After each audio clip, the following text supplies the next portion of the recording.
Hello everyone, welcome back to Parcham. I am Pooja. आज मैं कोई बर्निंग टॉपिक कवर करने नहीं आई हूँ। आज मैं आपके साथ जुड़ रही हूँ एक छोटी सी कहानी सुनाने के लिए। तो सभी लोग ध्यान से इस कहानी को सुनेंगे और फिर पूरा कॉन्फ्लिक्ट हम समझेंगे कि क्या चल रहा है यूक्रेन, रशिया और यूएसए के बीच में। क्यों यहाँ पर स्टैंड बाय की कंडीशन बनी हुई है, क्यों नाटो के जो मेंबर्स हैं, नेटो के जो मेंबर्स हैं, उन्होंने अपनी सेनाओं को, अपनी मिलिट्री और आर्मी फोर्सेस को वहां पर डिप्लॉय किया है, क्यों रशिया ने यूक्रेन की बाउंड्रीज पे अपने 1 लाख सैनिकों को डिप्लॉय किया है। तो वो सारी कहानी को हम समझेंगे। क्या यहाँ पर रशिया चाहता है, क्या वापस वो यूएसएसआर बनाना चाहता है, क्यों यूक्रेन को सपोर्ट कर रहा है यूएसए, तो वो सारी कहानी आज आप समझ जाएंगे। तो आइए आज के सेशन की शुरुआत करते हैं। अगर आज की क्लास का पीडीएफ आपको चाहिए तो परचम की वेबसाइट से आपको आज की क्लास का पीडीएफ मिल जाएगा। और एक बार लिंक को शेयर जरूर कर देंगे। पहली बार आ रहा है तो चैनल को सब्सक्राइब कर देंगे। वन मोर इन्फॉर्मेशन, परचम की टीम ने आप लोगों के लिए लॉन्च किया है एसएससी जीए कोर्स, जहां history, polity, geography, economy, science और static GK with PYQs cover कराया गया है। तो अगर अभी तक आपने वो कोर्स नहीं देखा है तो यूट्यूब पर जाएंगे, प्ले स्टोर पे जाएंगे और वहां से परचम का एप्लीकेशन डाउनलोड करके उस कोर्स को आप वहां से परचेस कर सकते हैं। तो आइए स्टार्ट करते हैं आज की हम कहानी। तो यहाँ पर न्यूज हमारे पास ये है कि रशिया ने कुछ समय पहले अपने 1 लाख सैनिकों को यूक्रेन की बाउंड्री पर डिप्लॉय किया था। ठीक है, यूक्रेन की बाउंड्री पे डिप्लॉय करने का काम किया था। और ये यूएसए के जो एक्सटर्नल अफेयर मिनिस्ट्री है, उन्होंने कहा था ये बात सही नहीं है, ये जो कंडीशन बन रही है ये बिल्कुल भी सही कंडीशन नहीं है। और उसके बाद चाइना निकल के आता है और चाइना कहता है कि मैं तो रशिया को सपोर्ट करता हूं। और इस तरीके से आप देखेंगे कि पूरा का पूरा जो वर्ल्ड है, जो बड़ी बड़ी कंट्रीज है, वो 2 पार्ट्स में डिवाइड हो गई है। तो वही कंडीशन बन रही है जैसे कि वर्ल्ड वॉर 2 के समय बनी थी, वैसे ही ये कंडीशन बन रही है वर्ल्ड वॉर 3 के लिए, कह रहे हैं कुछ लोग, जो कि पॉसिबल नहीं है। क्योंकि यहाँ पे अगर वर्ल्ड वॉर 3 होता है तो आज के समय में सभी के पास न्यूक्लियर एनर्जी है। अगर उसका यूज किया जाएगा तो बहुत सारे लोगों यहाँ पे जान गवा बैठेंगे। तो यहाँ पर रशिया का सपोर्ट कर रहा है चाइना, और भारत का स्टैंड अभी न्यूट्रल है। भारत ना ही रशिया को सपोर्ट करता है, क्योंकि हमें पता है कि रशिया और भारत के रिलेशन अच्छे हैं। अभी अभी हमने डील की है AK-203 की, असॉल्ट राइफल की, राइट। तो हमारे रिलेशन यहाँ पर अलग है। और भारत जो है वो यूएसए के साथ भी अपने टर्म्स को खराब नहीं करना चाहता है, क्योंकि अगर वो रशिया को सपोर्ट करेगा इसका ये मतलब है कि आप यूएसए के अगेंस्ट है। तो यहाँ पर एक न्यूट्रल कंडीशन में हमको इंडिया देखने को मिलता है। इंडिया का कोई भी स्टैंड नहीं है कि वो यूक्रेन के फेवर में है या फिर रशिया के फेवर में है या फिर यूएसए के फेवर में है। तो ये पूरी कहानी हम समझते हैं। आप देखेंगे कि रशियन जब ट्रूप्स को डिप्लॉय किया गया तो यूक्रेन भी सामने आया, और यूक्रेन ने भी अपनी सेनाओं को जो है वो डिप्लॉय करने का काम किया। उसके अलावा जो नेटो के मेंबर्स हैं, और नेटो को कंट्रोल करने वाली जो पावर है, एक तरीके से हम कह सकते हैं यूएसए है। 30 मेंबर अभी रिसेंटली जो है वो नेटो के मेंबर है। और यहाँ पर नेटो के मेंबर जो होते हैं, अगर उनके किसी भी देश के ऊपर हमला किया जाता है तो सभी लोग यहाँ पर इसे डिफेंस करने में लग जाते हैं। तो यहाँ पर नेटो के मेंबर ने भी अपनी फोर्सेस को डिप्लॉय कर रखा है, और यूक्रेन लगातार डिमांड कर रहा था कि वो नेटो का मेंबर बनना चाहता है। तो यहाँ पे रशिया क्या कहता है? तो रशिया यही कहता है कि अगर आप चाहते हैं कि हम पीछे हट जाएं, कोई भी वॉर ना हो, क्योंकि अगर वॉर की कंडीशन बनती है तो न्यूक्लियर पावर का यूज होगा। तो जो कि यूएसए कहता है कि हम नहीं चाहते हैं कि वॉर की कंडीशन हो। तो यहाँ पे रशिया ने कुछ डिमांड्स रखी हैं। रशिया कहता है कि यूक्रेन जो है वो नेटो का मेंबर नहीं बनेगा, वो कभी भी नेटो का मेंबर नहीं बन सकता। पहली कंडीशन ये कही है। दूसरी बात, रशिया ने कहा है कि आपकी जो नेटो के मेंबर्स ने अपनी फोर्सेस को डिप्लॉय किया है, आप उन्हें पीछे ले लीजिए। आप अपनी फोर्सेस को क्या कर लीजिए? पीछे ले लीजिए। और NATO should end military activity in eastern Europe, pulling troop out of the Poland and the Baltic republic of Estonia, Latvia and Lithuania. तो बाल्टिक जो कंट्रीज हैं, जो कि बाउंड्री शेयर करती हैं रशिया के साथ, और वहां पर जो भी एक्टिविटीज हो रही हैं और जो मिलिट्री एक्टिविटी हो रही है ईस्टर्न यूरोप में नेटो की, उनको स्टॉप करने की बात रशिया ने कही है। तो इसका आंसर करते हुए यूएसए कहते हैं कि हम किसी पे कंट्रोल थोड़ी ना करेंगे। अगर यूक्रेन नेटो का मेंबर बनना चाहता है तो वो उसका अपना डिसीजन है। ठीक है, तो यहाँ पर यूएसए ने यही रिस्पॉन्स किया है। The USA and NATO responded by the saying Ukraine had the right to choose its own alliance. तो यहाँ पर ये मुद्दा यहाँ पर आके अटका हुआ है, और यहाँ पर नेटो की सेना, यूक्रेन की सेना और एक तरफ जो है वो रशिया की सेना आपस में स्टैंड ऑफ की कंडीशन में है। कई बार सीज फायर भी होते हैं। तो ये कंडीशन यहाँ पर देखने को मिल रही है। यहाँ तक तो ठीक था। अब रशिया की नजर पड़ गई कहाँ पे? चेर्नोबिल पे। अभी चेर्नोबिल क्या रीजन है और रशिया क्यों चेर्नोबिल रीजन को भी कब्जा करना चाहता है?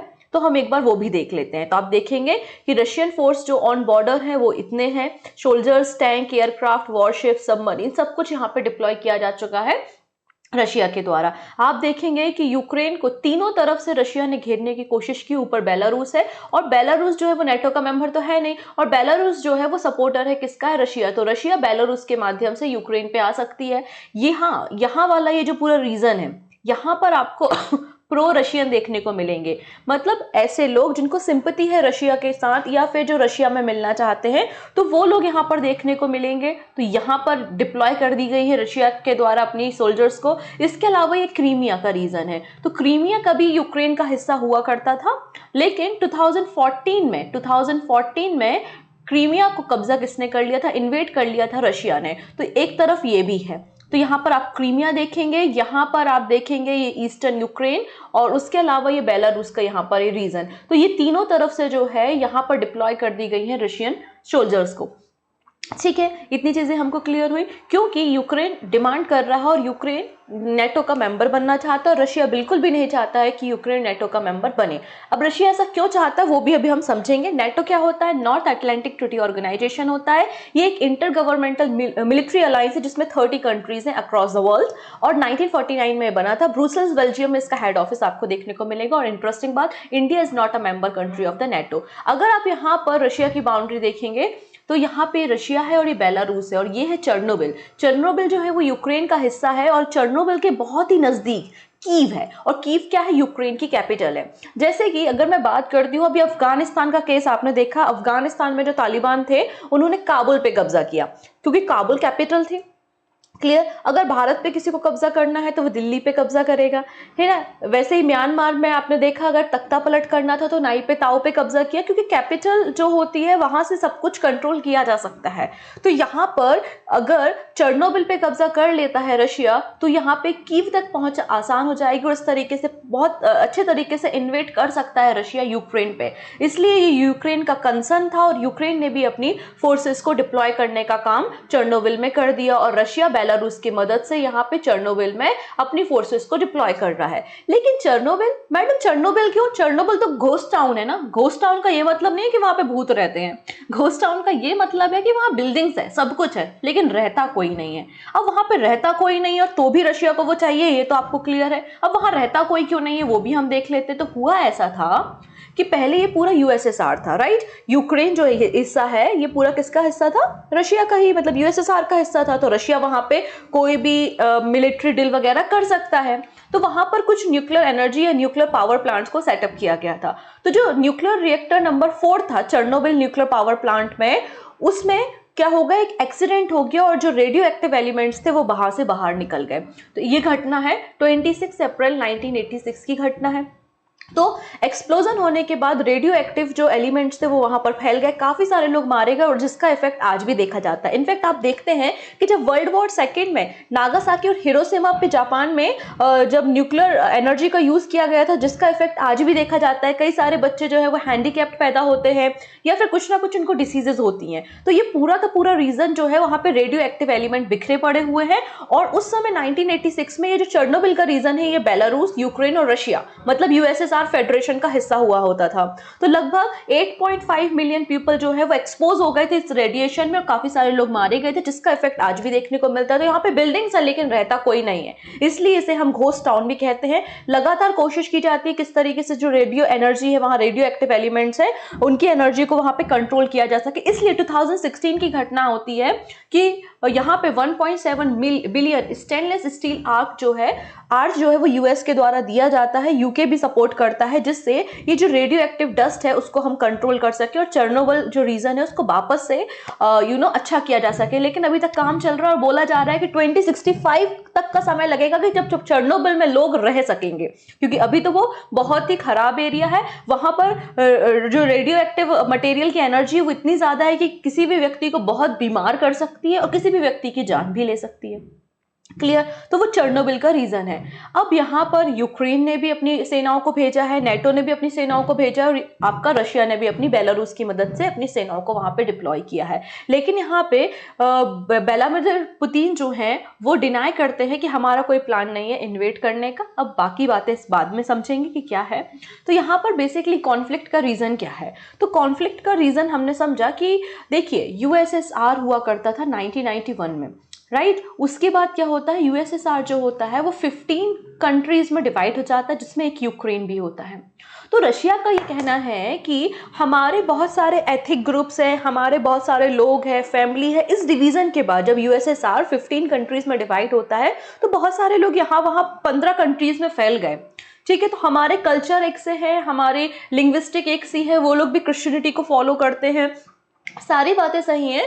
तो अगर वो जो लोग हैं वो अगर रशिया में मिलना चाहते हैं तो दिक्कत क्या है। तो यहाँ पर ये कहता है रशिया।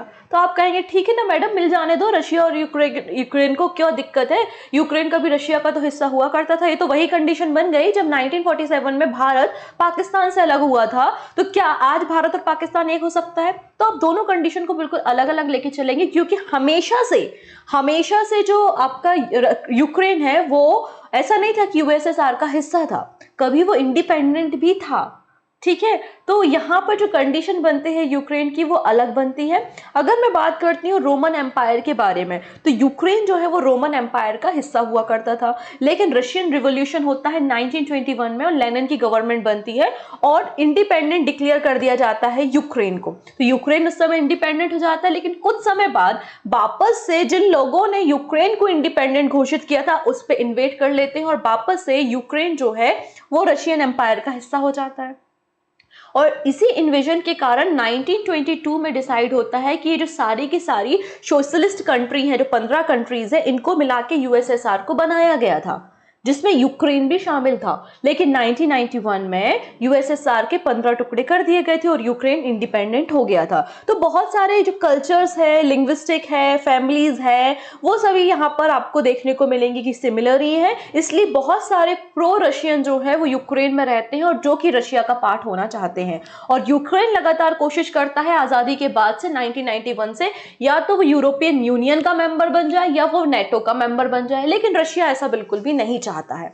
तो पहला तो ये है ग्राउंड ऑफ कॉन्फ्लिक्ट, ठीक है। पहली बात तो ये आपने यहाँ पे देखा, ये यूक्रेन टेरिटरी हो गई। दूसरा यहाँ पे अगर हम बात करते हैं, ये 1991 में 15 कंट्रीज बन जाती हैं, जिसमें से यूक्रेन भी अलग हो जाता है, जैसा कि हमने डिस्कस किया था। अगस्त 1991 की ये घटना थी, ठीक है। अब यहाँ पे रशिया का एक और कंसर्न देखते हैं। देखिएगा यहाँ पे 1 2 3 ये है बाल्टिक नेशन। बाल्टिक नेशन मतलब आपका लिथुआनिया, लातविया और एस्टोनिया। तो ये बाउंड्री शेयर करते हैं रशिया के साथ और ये हैं आपके नेटो के मेंबर्स, साथ ही साथ यूरोपियन यूनियन के मेंबर्स भी है, तो ये नेटो के मेंबर हैं। इसके अलावा आप यहाँ पे देखिए, ये पूरी की पूरी बाउंड्री जो है आप यहाँ पर देखेंगे सारे के सारे नेटो के मेंबर्स हैं, ठीक है। तो ये पूरे नेटो के मेंबर है। इसके अलावा रशिया की ऊपर की जो बाउंड्री है वो फिनलैंड से लगती है। तो फिनलैंड तो नेटो का मेंबर नहीं है, लेकिन नेटो की सारी मिलिट्री एक्टिविटी को सपोर्ट करने का काम जो है वो फिनलैंड करता है। तो इस तरफ आपने ये देखा। अब थोड़ा सा और आगे बात करते तो यहाँ पर आता है जापान। तो जापान भी नेटो का सपोर्टर है, साथ ही साथ क्वाड का भी मेंबर है। तो एक तरीके से देखो कि रशिया की पावर को कंट्रोल करने के लिए जो नेटो नेशन है वो एक तरीके से कवर अप कर रहे हैं किसको, रशिया को। तो ये रशिया का कंसर्न है कि यहाँ पर जो यूक्रेन है बफर स्टेट है। यूक्रेन क्या है, बफर स्टेट है। अगर आपको रशिया पे इन्वेट करना है या रशिया पे हमला कभी फ्यूचर में करना है तो आपको यूक्रेन से होते हुए रशिया पे आना पड़ेगा, राइट। तो ये बफर स्टेट है। तो यूरोपियन यूनियन और नेटो सभी लोग यूक्रेन को नेटो का मेंबर या यूरोपियन यूनियन का मेंबर बनाना चाहते हैं और रशिया चाहता है कि इंडिपेंडेंट रहे या फिर रशिया का हिस्सा हो जाए, क्योंकि बफर स्टेट है। अगर ये भी नेटो का मेंबर बन गया तो रशिया के साथ बाउंड्री इसकी बहुत ज्यादा शेयर होती है और एक तरीके से नेटो जो है वो रशिया की पावर को कंट्रोल कर पाएगा। ये भी एक कंसर्न जो है वो रशिया का है। पहली चीज तो ये, ठीक है। और दूसरी बात ये ये जो पूरा एरिया है ये कहलाता है आपका ब्लैक सी। ये क्या कहलाता है आपका, ब्लैक सी। तो यहाँ पे ब्लैक सी भी कंसर्न है किसका, व्लादिमीर पुतिन का, क्योंकि ब्लैक सी अगर ट्रेड और एक्सपोर्ट कॉमर्स की इंडस्ट्री से देखें तो बहुत ही इंपॉर्टेंट रोल अदा करता है। तो आपने देखा ये यूक्रेन का हिस्सा था, ये क्रीमिया है जिसमें 2014 में कब्जा कर लिया था रशिया ने। इसके अलावा यहाँ पर प्रो रशियन रहते हैं और ये एक्टिविस्ट या सेपरेटिस्ट जो है वो 2014 से यहाँ पर एक्टिव है। इसके अलावा बेलारूस से भी चेर्नोबिल के एरिया में रशिया ने अपनी ट्रूप्स को डिप्लॉय करना शुरू कर दिया। क्लियर हो गया। लेकिन 2014 की जब घटना होती है, जब यहाँ पर होता क्या है कि यहाँ पे जो यूक्रेन की गवर्नमेंट होती है वो डिसाइड करती है कि यूरोपियन यूनियन का जो लेटर या फिर नेटो का जो मेंबर का लेटर उस पर हम साइन करेंगे, और रशिया बैठा हुआ है अपोज करने के लिए, इसलिए रशिया ने इन्वेड कर लिया था। क्रीमिया का जो रीजन था उस पर कब्जा कर लिया था 2014 में। अब इस इन्वेजन के बाद, क्योंकि सेकेंड वर्ल्ड वॉर के बाद इस तरीके का ये पहला इन्वेजन देखा गया है, तो इसके बाद मिन्स्क एग्रीमेंट हुआ था जो कि फर्स्ट हुआ था सितंबर 2014 में, और यूक्रेन एंड सेपरेटिस्ट इसमें supported by the Russia reach a 12 point cease fire agreement in the capital of Belarus. तो बेलारूस में ये पूरा एग्रीमेंट साइन हुआ था और पीस ट्रीटी यहाँ पे साइन हुई थी कि दोनों यहाँ पे अपने जो प्रिजनर्स हैं, जो अपने जेल में कैदी हैं, उनको एक्सचेंज करेंगे और मतलब अच्छी बातें करेंगे। हैवी वेपन्स जो हैं, वार वेपन्स है, उनको अपनी बाउंड्री से अलग कर लेंगे। इस तरीके से एग्रीमेंट साइन हुआ था। लेकिन 2014 में जब कब्जा किया गया क्रीमिया पे, तो उसके बाद ये सारे रूल्स वायलेट हो गए और फिर 2015 में वापस से एग्रीमेंट होता है जिसको मिन्स्क एग्रीमेंट सेकंड के नाम से जाना जाता है 2015 में। ठीक है, ये एग्रीमेंट जो है वो फ्रांस और जर्मनी की मदद से कराया गया था और जिसमें यही कहा गया था कि अब दोनों जो कंट्रीज हैं वो राइवलरी को भूल जाएंगी, एक दूसरे के राइवल नहीं है और अपने अपने रीजन को होल्ड करेंगे, किसी पे इन्वेट करने की कोशिश नहीं करेंगे और ये सीज फायर की कंडीशन नहीं बननी चाहिए और अपनी अपनी ट्रूप्स को अलग अलग रखेंगे। तो यहाँ पे यूक्रेनियन ट्रूप्स और रशियन ट्रूप को अलग अलग कर दिया गया था। ये सारी चीजें हुई थी। साथ ही साथ Russia, Ukraine, the organisation for the security and corporation in Europe OSCE के भी मेंबर्स बनाए गए थे। यहाँ पे OSCE जो है वर्ल्ड का largest intergovernmental security organisation है जिसने ये ट्रीटी यहाँ पे कंडक्ट कराई थी। इतनी चीजें होती है, वापस से यहाँ पे इसी रूल को वायलेट कर दिया गया है रशिया और यूक्रेन के द्वारा। ठीक है, इंडिया की पोजीशन तो ऑलरेडी हमने डिस्कस कर ली थी। अब यहाँ पे कॉज ऑफ द कॉन्फ्लिक्ट हमने देखा है, बैलेंस ऑफ पावर है ना। बैलेंस ऑफ पावर, यूएसए जो है वो ज़्यादा पावरफुल होना चाहता है तो वो यूक्रेन के एरिया को चाहता है। रशिया ज़्यादा पावरफुल होना चाहता है तो वो भी यूक्रेन के एरिया को चाहता है। इसके अलावा मैंने कहा कि Black Sea is also a important location. इसकी यूनिक जोग्राफिकल लोकेशन है जो कि रशिया के लिए बहुत इंपॉर्टेंट है अपने ट्रेड को मजबूत करने के लिए, इसलिए तो उसने यहाँ पे क्रीमिया पे कब्जा किया है जिससे वो ब्लैक सी पे भी कंट्रोल कर सके। अब ब्लैक सी जो है वो सी ऑफ अजोब से भी कनेक्ट होता है, किससे, स्ट्रेट ऑफ कर्च से। इसके अलावा ब्लैक सी जो है वो सी ऑफ मरमरा से भी कनेक्ट होता है। तो इस तरीके से इसकी लोकेशन जो है, अगर आपको यहाँ एशिया यूरेशिया के रीजन से इस तरीके से पूरा ट्रेड करना है तो ये लोकेशन बहुत इंपॉर्टेंट होती है, क्योंकि यहाँ पे जो ब्लैक सीज की boundary Russia, Ukraine, Georgia, Turkey, Bulgaria और रोमानिया के साथ शेयर होती है। आप यहाँ पे देखेंगे ये सी ऑफ मरमरा है और बॉस्फोरस स्ट्रेट है तो ब्लैक सी के साथ कनेक्ट होता है और इस तरीके से पूरा ट्रेड के लिए एक अच्छा रास्ता बनाता है। इसलिए ब्लैक सी की भी अपनी जियोपॉलिटिकल जो लोकेशन है वो बहुत इंपॉर्टेंट होती है।